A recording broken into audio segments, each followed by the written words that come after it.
3 मार्च रोजी धुलीचा सण होता, होळीचा सण होता. तर बंजारा समाजामध्ये, आमच्या समाजामध्ये होळी हा सण अति मोठ्या पद्धतीने साजरा करतात. आणि त्या दिवशी परंपरेप्रमाणे ज्या घरात लहान मुलं जन्मलेले आहेत, बाळ म्हणजे मुलगा जन्माला आलेत, आणि त्या मुलाचं धुंड म्हणून एक बारसाचा कार्यक्रम केला जातो. तर ते दरवर्षी एका तांड्यामध्ये, प्रत्येक समाजाच्या तांड्यामध्ये 2-3 पोरं असतात. आणि ते सण साजरा करण्यासाठी आमचे समाज, जरी ते बाहेरगावी गेले असेल, मुंबई पुण्याला ह्याला त्याला, तर त्या आवर्जून होळीच्या सणाच्या निमित्तानं तांड्याला लोक येतात. तर त्या तांड्याला आले होते. आणि नागणसूर ग्रामपंचायतच्या खाली भवानीनगर म्हणून तांडा आहे, त्या तांड्यामध्ये हा बंजारा समाजाचा होळी हा सण साजरा होत होता. तर त्या साजरी करत असताना की आमची होळी मंगळवारच्या, त्या दिवशी मंगळवार होता ना, मंगळवार म्हणजे 3 तारखेला सकाळी पहाटे 5 वाजता होळी साजरा करतात. आणि साजरा करून ज्याच्या घरी बारसा करायचा आहे त्याच्याकडे सर्व समाजाने मिळून त्या ठिकाणी जातात. जाऊन यथोचित ज्या परंपरेपणे करायच्या त्याप्रमाणे करतात. पण ते करत असताना की अधिक म्हणजे कितीतरी वर्षापासून, म्हणजे कालांतरापासून तिथं म्हणजे दारू पिऊन आलेल्या लोकांना देऊन त्यांचं म्हणजे पाहुणचार करायची एक पद्धत आहे. त्याप्रमाणे त्या ठिकाणी म्हणजे जे वयस्कर लोक आहेत त्यांना दारू दिलं गेलं. आणि त्या दारूमधून मला वाटतं दारू पिल्या काही एका अर्धा तासामध्ये बरेचसे लोकांना म्हणजे नशा होऊन ते बेशुद्ध झाले, बेशुद्ध झाले. तर हे झाल्यानंतर बरेच होळीचा सण असल्या कारणाने बरेच त्यावेळेला विचार केला गेला की ती दारू झाला असेल, नशा झाली असेल, म्हणून पुढचा कार्यक्रम केले. कार्यक्रम होईतोपर्यंत हे लोक सगळे बेशुद्ध होते. तर त्यांच्या घरच्यांनी त्यांना उठवलं आणि त्यावेळेला बेशुद्ध असताना त्यांना आणून स्वामी समर्थ हॉस्पिटल या ठिकाणी ऍडमिट केलं.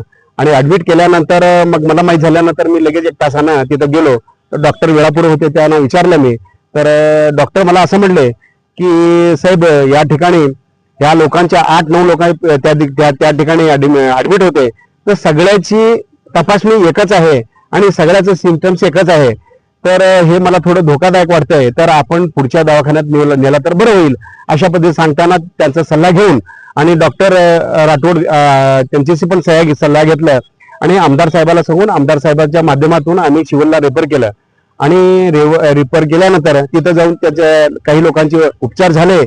आणि त्याच्यापैकी एक माणूस 3-4 दिवशी सिव्हिलमध्ये एक्सपायर झाला. तर माझं मत असं आहे की आमच्या समाजाचं आणि सगळ्या लोकांचं समाजाचं मत असं आहे की त्या दिवशी जो दारू पाजला गेला होता तो दारू लांडगेच्या दुकानातून आणल्या, अशा पद्धतीचं त्यांनी आम्हाला सांगितलं. आणि ते जर त्या लांडगेच्या दुकानातून तो दारू आणला असेल आणि ते पिऊन जर लोक बेशुद्ध पडला असेल, तर माझं म्हणणं असं आहे की त्या दारूमधून विष बाधा झालेला आहे असं मला वाटतंय. तर संबंधित लोकांना आम्ही सांगून, त्यांनी पोलिसांनी पण सांगितलं की मी दारूतूनच विष बाधा होण्याची शक्यता आहे. डॉक्टर आणि पोलीस पण आले होते, त्यांनी तेच म्हणले की आपण ते रिपोर्ट आल्यानंतर करूया, अशा पद्धतीने सांगितलं. आणि ज्या दिवशी त्यांचं मेल्यानंतर त्यांची परस्पर आम्ही म्हणजे पीएम करून येऊन समाजाच्या रीतिरिवाजाप्रमाणे त्यांची माती केलेली आहे. तर आमच्या समाजाचा एकच प्रश्न, एवढंच सगळ्यांच्या कळकळीची विनंती आहे तुम्हाला तुमच्या माध्यमातून सगळ्यांना, की हा जो दारू तयार करणारा कंपनी आहे, कंपनीमधून तयार झाल्यानंतर त्याची तपासणी होऊन ते पिण्यास लायक आहे की नाही ह्याची खात्री झाल्यानंतरच ते सेलसाठी, विक्रीसाठी दिलं जातं.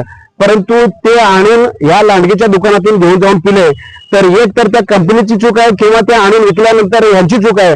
तर त्या दोघांवरती कारवाई व्हावी आणि त्या माणसाला जो कोणी त्या दारूने मेलेले आहेत त्यांच्यावर, त्या दोघांवरती मनुष्यवधाचं गुन्हा दाखल व्हावं.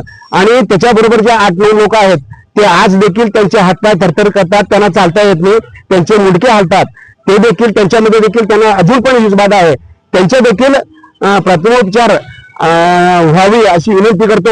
आणि या माध्यमातून जर नाही झाला तर समाजाच्या माध्यमातून त्या कंपनीवरती आणि त्या जिथून दारू घेतल्या त्या दुकानावरती आम्ही मोर्चा काढल्याशिवाय राहणार नाही.